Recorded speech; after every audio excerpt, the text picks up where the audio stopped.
শুভ সন্ধ্যা সবাইকে। Sita medicine corner YouTube চ্যানেলের পক্ষ থেকে কেমন আছেন সবাই? আশা করি ভালো আছেন। প্রতিদিনের মতো বরাবর আজকেও আমি আপনাদের মাঝে চলে এসেছি একদম নতুন ভিডিও নিয়ে। আমাদের আজকের ভিডিওর আলোচ্য বিষয় ভিটামিন ই ক্যাপসুল সম্পর্কে বিস্তারিত আলোচনা। হ্যাঁ বন্ধুরা, পূর্বে আমি আপনাদেরকে ভিটামিন ই বিভিন্ন কোম্পানির যে প্রোডাক্টগুলো আছে সেগুলো সম্পর্কে কিন্তু আপনাদেরকে ভিডিও দিয়েছি। তো আজকের এই ভিডিওতে ভিটামিন ই সম্পর্কে আপনাদেরকে বলার চেষ্টা করব। তো ভিডিওটা না টেনে পুরোপুরি দেখবেন, তাহলে পুরো বিষয়টা বুঝতে পারবেন। আর যারা আমাদের চ্যানেলে একদম নতুন, এখনো চ্যানেলটি সাবস্ক্রাইব করে রাখেননি, এরকম নতুন নতুন বিষয় ভিডিও পেতে অবশ্যই চ্যানেলটি সাবস্ক্রাইব করে রাখবেন। তো আর কথা নয়, শুরু করা যাক বন্ধুরা। ভিটামিন ই, ভিটামিন ই আসলে কি জিনিস, এটা কি কি কাজে ব্যবহার করা হয়, তো সেটা প্রথমে একটু জেনে নিই।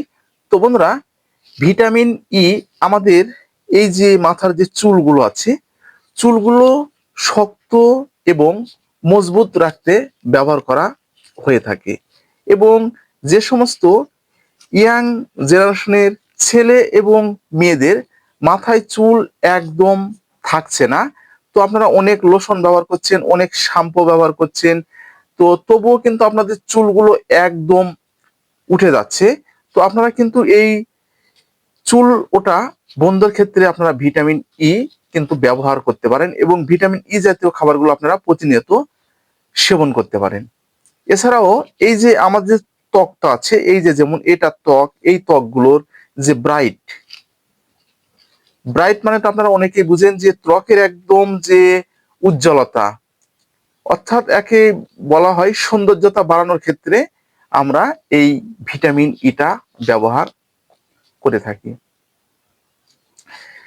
এছাড়াও বন্ধুরা, আমাদের অনেক সময় দেখা যায় যে শরীরের টেস্টোস্টেরন যে হরমোনের মাত্রা আছে, হরমোনের মাত্রাটা কিন্তু দিন যায় দিন একদম শুকিয়ে যায়, বা ভিটামিন ই এর অভাবে একদম কমে যায়। যৌন দুর্বলতা অনেক সময় দেখা দেয়। তো সেক্ষেত্রে কিন্তু আমরা যৌন দুর্বলতা দূর করার জন্য এবং টেস্টোস্টেরন অর্থাৎ সেক্স হরমোন যাকে বলা হয় সেটা বৃদ্ধির জন্য কিন্তু আমরা এই ভিটামিন ইটা ব্যবহার করে থাকি। তো তাহলে বুঝতে পেরেছেন। তো এছাড়াও বন্ধুরা, যাদের অনেক সময় দেখা যায় যে অনেকের ক্ষেত্রে যে বাতজনিত যে সমস্যাগুলো রয়েছে, বাতজনিত সমস্যা মানে দেখবেন যে ঠিক হাত এভাবে জাগাতে পারছেন না, বা এই পেশির ভিতরে চাবানিজনিত ব্যথা রয়েছে, অনেক সময় মাজার ভিতরে আপনাদের যে যন্ত্রণা রয়েছে এবং মাংসপেশিতে যে যন্ত্রণাগুলো রয়েছে। তো আপনারা অনেক সময় দেখবেন যে ব্যথার যে ট্যাবলেটগুলো আছে সেগুলো কিন্তু ট্যাবলেট সেবনের ফলে আপনাদের কিন্তু শরীরের অনেক রকম সমস্যা দেখা দেয়, কিডনির সমস্যাগুলো আপনাদের কিন্তু দেখা দেয়। আপনাদের তো ভালো হওয়া তো দূরের কথা, আপনারা যত সময় খাচ্ছেন ঠিক তত সময় কিন্তু ভালো থাকছে, তারপরে কিন্তু যেই কার সেই হয়ে যাচ্ছে। তো সেক্ষেত্রে আপনারা এই ভিটামিন ই ব্যবহার করতে পারবেন।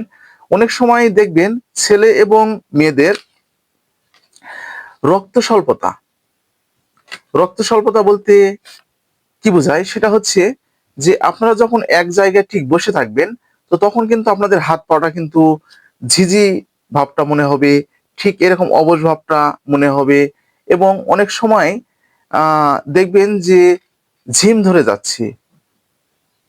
সেক্ষেত্রে আপনারা কিন্তু এই ভিটামিন ই জাতীয় খাবার এবং যে ক্যাপসুলগুলো আছে এটা কিন্তু আপনারা ব্যবহার করতে পারবেন। এছাড়াও আমাদের মা বোনেদের যে ব্রেস্ট ক্যান্সার আছে, সেই ব্রেস্ট ক্যান্সারের ক্ষেত্রে আপনারা এটি ব্যবহার করতে পারবেন।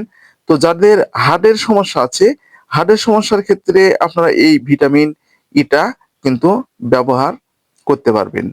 তো বন্ধুরা, এই ছিল মূলত এই ভিটামিন ই এর কার্যকারিতা। তো এখন প্রশ্ন, ভিটামিন ই আপনারা কোথায় পাবেন? তো বন্ধুরা, ভিটামিন ই আপনারা কিন্তু যে বিভিন্ন খাবারগুলো আছে সেই খাবারের মধ্যে কিন্তু আপনারা কিন্তু পেয়ে যাবেন। আর যদি মনে করেন যে না, আমরা খাবার থেকে ভিটামিন ইটা আমরা সংগ্রহ করতে চাই না, সেক্ষেত্রে আপনাদের যে বাজারে দেখবেন যে ই ক্যাপ আছে, ইজেল ডিএচ আছে, ইকোভিট আছে, ইভিট আছে, এই যে এই জাতীয় যে ভিটামিন ই গুলো আছে, আপনারা এগুলো কিন্তু বাজার থেকে আপনারা কিন্তু কিনে এনে সেবন করতে পারবেন। এগুলো হচ্ছে ভিটামিন ই। তো তাহলে আপনারা বুঝতে পেরেছেন যে বন্ধুরা, যে ভিটামিন ই কোথায় পাওয়া যাবে এবং কোন কোন খাবারের মধ্যে আপনারা কিন্তু যে ভিটামিন ইটা পাওয়া যায়। তো আপনারা ভিটামিন ই যদি প্রতিনিয়ত যদি সেবন করতে পারেন, তাহলে কিন্তু যে আপনাদের শরীরে যে সমস্যার কথাগুলো আমি বলেছি, এগুলো কিন্তু একদম আপনাদের দূর হয়ে যাবে। তো আজকে ঠিক এই পর্যন্তই। ভিডিওগুলো যদি আপনাদের উপকারে আসে, তাহলে বেশি বেশি করে শেয়ার করবেন, যেন প্রতিটি মানুষের মাঝে পৌঁছে যায় এবং প্রতিটি মানুষ যেন এরকম নতুন নতুন বিষয়ে জানতে পারে।